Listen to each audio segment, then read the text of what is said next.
بەردەوامی هەوڵەکانی تعریب لە ناوچە کوردستانیەکان ئەم پرسە گفتوگۆکەین لەگەڵ بەڕێز سەلاح بەکر چاودێری سیاسی لە ئەستۆدیۆمیانمانە. بەڕێز سەلاح بەکر بەخێر بێن.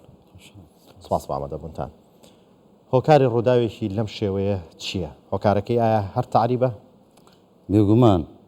بێگومان ئەمە زنجیرەی ئەو تعریبانەیە کە لە پاش ڕووداوەکانی 16 ئۆکتۆبەر کە بەداخەوە دەستێکی دەرەکی لە پشتی بابەتەکەەوە بوو، بە هەمان شێوە دەستێکی نێوخۆیش ناو کوردستان بۆ هۆکار بۆ ئەوەی ئەم دۆخەی خوڵقان ئێستا کوردەکان لە سنووری دەوروبەری کەرکووک لە ناو کەرکووک لە مەناتقی سەرگەڕان دووبز داقوق ئەوانەی دەوروبەری ڕۆژانە ئەچەوسێنەوە زەویەکان داگیر کراون. تعریب لە هەموو ڕوویەکەوە گەشەی کردووە بەراورد بەوە کورد لەوێ کۆچەکە بۆ شوێنەکانی تری کوردستان یاخود بۆ ناوەندی شاری کەرکووک. بەداخەوە بۆ ئەو گەنجەی ئەمڕۆکە چاوێکی لە دەستدا بۆ هۆکاری ئەو قوربانەی کە بۆ هۆکاری ڕووداوی 16 ئۆکتۆبەری لێکەوتەوە. ئەم عەقڵیەتێت چییە کە ڕێگە نایە بڵێ تەنانەت نابێت جلی کوردیش لەبەر بکەن؟ ئەم عەقڵیەتە عەقڵیەتێکی شۆفێنی تعریبە.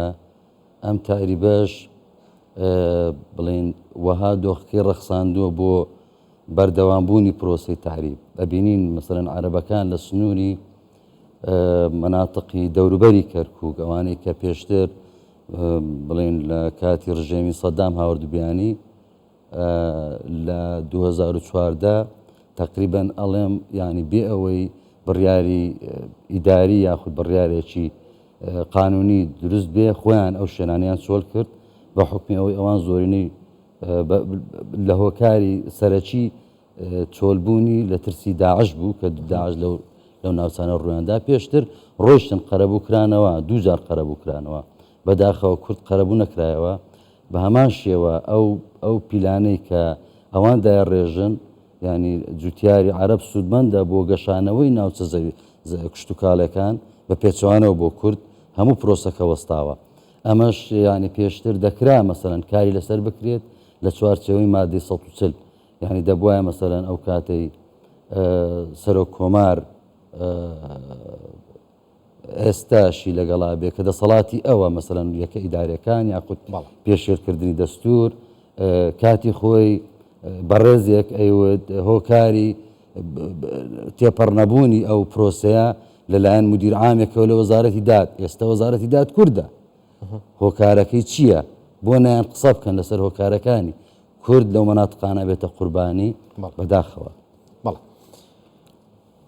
هۆکاری کۆچکردنەکە وەکو تۆ باس کرد بەشێکی داعش بوو، بەڵام ئێستا بەهۆی عەقڵیەتی بەشێک لە عەرەبە شۆڤێنیەکانەوە بەشێکی پێوەستە بەبوونی گروپی چەکداری نایاسایی و پەلاماردانی کورد و بێزارکردنی کورد. ئەگەر کۆچ ناکەن بەردەوام لەژێر هەڕەشە و لێدان و تعریبدان کۆچەکەن خواستی عەرەبە شۆڤێنەکان بەدیهێنن.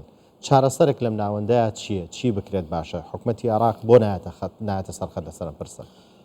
حکوومەتی عێراق ناوێت دۆخەکە چارەسەر بکە بە پێچەوانەوە دەرفەت ئەڕەخسێنێ بۆ عەرەب زیاتر ئەو مەناتقانە تعریب بکرێت درێژە پێدەری پرۆسەی تعریبی سەردەمی سەدام یاخود سەردەمی پێش ئەو ئێمە ئەبینین هەندێشت هەیە دەرکی پێ ناکەین، بەڵام ئێمە کاتی پرۆسەی هەڵبژاردن دێتە پێشەوە ئەبینین ڕۆژ بە ڕۆژ عەرەب لە هەڵکشاندایە. یعنی ئێستا لەم ماوەیە لە ماوەیەکی زۆر کورت بینیم ینی مەسەن بۆ نمونە باسی ئەوەت کرد کە ڕێژەی عەرەب زیادەکە تعریب بەو شێوەیە گەشەی کردووە. یعنی ئەو ڕێنمانەی دەرکراون بۆ نوێکردنەوەی تۆماری دەنگدەران و بایۆمەتری ڕێگا بە عەرەبی هاوردە ئەدا کە بێتە لە شارەکانی ترەوە دەنگی خۆی بگوازێت بەبێ ڕچاوکردنی مادەی 140 دەستوری. ینی مەحکەمەی ئیتیحادی ئەمڕۆ بۆتە مەحکەمەیەک بەناو مەحکەمەیە، بۆتە مەحکەمەیەک بۆ دروستکردنی قەیران بۆ هەرێمی کوردستان، هیچی تری نییە. لەبەرەوەی ئێستا بڕۆ داوایەک بنووسە لە مەحکەمەی ئیتیحادی داوی مافی ڕەوای کورد بکە پێشێلێکن، بەڵام ئەبینین لەسەر داوایەکی کەسێک لەسەر بینایەک دوبینیتە مەحکەمەی ئیتیحادی مەحکەمەیە بەناو مەحکەمەیەکی دەستوریە.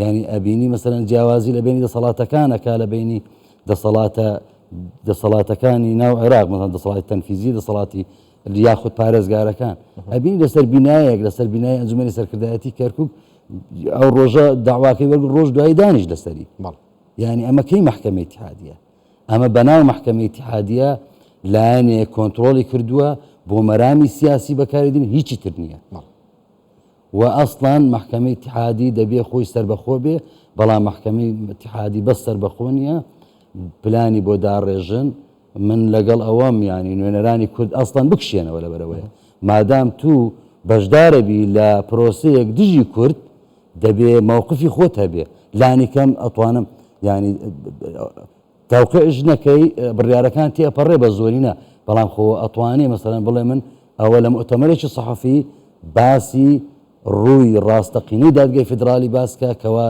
دادگایەکە بۆتە بڵێن بۆتە نازان چی لێ ناو بڵێم تۆقێنەرێک بەس بۆ هەرێمی کوردستان دروستکردنی قەیران بۆ ئەوەی بەڵام ئەمڕۆ خەڵکی وردە وردیە بەڕاستی خەڵکی هەرێمی کوردستان وشیارن لە دروستکردنی ئەو قەیرانانەی کە بەڕە سەلاح ئەگەر ئەوەی کە تۆ باسە کرد کە گواستنەوەی دەنگی بەشێک لە عەرەبی هاوردێ بۆ ناوچانە ڕەنگە سەیری بکەین لە هەڵبژانەکە بڵێن فەرقەکە هەزارێکە 2000 دەنگە 5000 دەنگە بەڵام پێمان وانە نابێت بیر لە دوورمەودا بکەینەوە بیر لە 10 ساڵی داهاتوو بکەینەوە بێت چی بخەومێ لەو ناوچانە ئەزای چۆن من یەک شتێکی ئێمە بەڕاستی هەندێک کەرەستەی ئیشکردنمان زۆر لاوازە یانێ بینین ئێستا بۆ نمونە من باسی هەندێک شتت بۆ کەم زۆر سەیرە ینی کاتی خۆی هەلە ماوە نزیکەش بربژێرێکی دەرنەچوو تاانیدا لە ئەنجامەکان پێشتریش تااندرا ڕەدرەیە بەڵام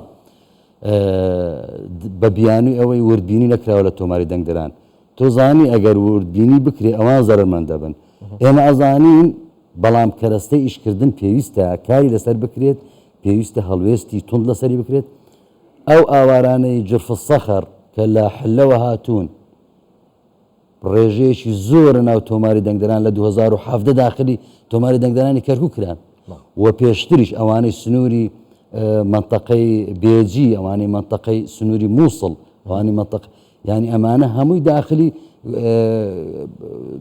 تۆماری دەنگدەرانی کەرکووک کراون ئەجینا چۆن ڕێژەی دەنگ پێشتر عەرەب 2 کورسی بوو ئێستا ئەفغان بەو شێوەیە زیادی کردووە ئەم ڕێژەیە ئەمەش بەشێکە لەو پرۆسە تەعریبە ڕێکخراوەی کە پێی هەڵەسن بەڕێز سەلاح بەکر چاودێری سیاسی لە ستۆدیۆمی ئەمان بوو سپاس بەخێر هاتن.